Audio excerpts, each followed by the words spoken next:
مرحبا بكم أحبابي. غادي نفتح معكم اليوم واحد الباب عميق للتأمل. شنو هو العقل المحاصر؟ وكيفاش ممكن نحرروه باش نهضو كمجتمع؟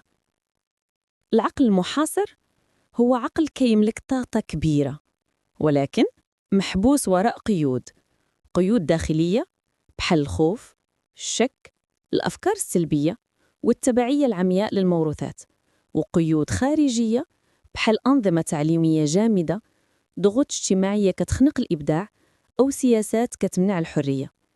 بحال الطير اللي عنده جناحات قوية ولكن محبوس في القفص، ما قدرش يطير رغم أن الخلق الإلهي عطاه القدرة باش يعانق السما. العقل المحاصر كيخلي الإنسان يعيش على وضعية الطيار الآلي، كيكرر نفس الأفكار، نفس العادات، نفس الأخطاء، بلا ما يسول علاش؟ واش كاين طريق آخر؟ ومنين كيتحول هاد العقل المحاصر لظاهرة جماعية، كيتحول المجتمع كامل أسير التخلف، أسير التبعية، وأحياناً أسير الاستغلال. باش أي مجتمع ينهض خصو يبدل أنماط التفكير ديالو، وهنا غادي نوقف معكم عن 6 أنماط أساسية.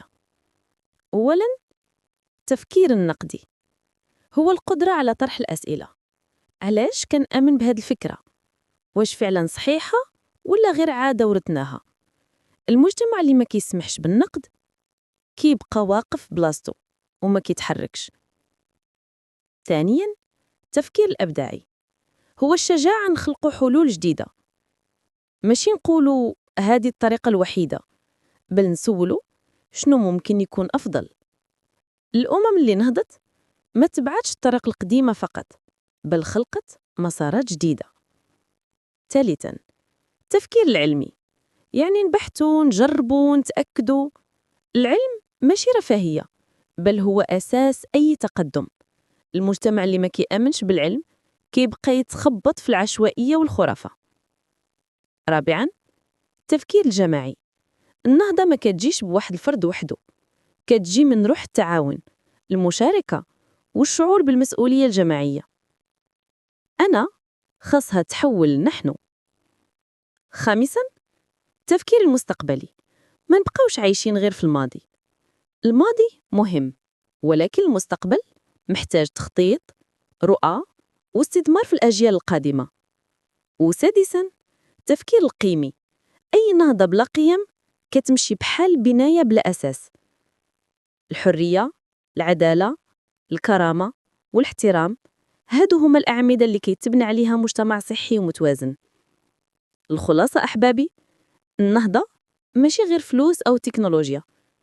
النهضة كتبدا من تحرير العقول، من كسر القيود اللي كتخلي العقل محاصر، ومن تبني أنماط تفكير جديدة كتفتح أبواب للنمو، للإبداع، وللوعي.